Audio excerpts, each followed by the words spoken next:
তাদের অবস্থা তোমাদের অবস্থার চাইতে অনেক বেশি সুন্দর ছিল। জোরে কন্যা সুবহানাল্লাহ।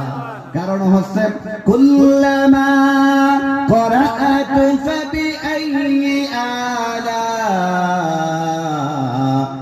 রাব্বিকুমা তুকাযযিবান। কারণ হচ্ছে আমার জিন সাহাবা তোমরা শুনো, ও আমার সাহাবা তোমরা শুনো, যতবারই আমি আমার জিন সাহাবাদের সামনে এই আয়াতটা সূরা দিয়েছি, ও মানব জাতি আর দানব জাতি, তোমরা আল্লাহর কোন নিয়ামতকে স্বীকার করতে চাও, ততবারই তারা স্পষ্ট আওয়াজে আমার কান পর্যন্ত পৌঁছিয়ে আমার জিন সাহাবারা জবাব দিয়েছে, রব্বানা লা নুকাযযিবু বিশাইইন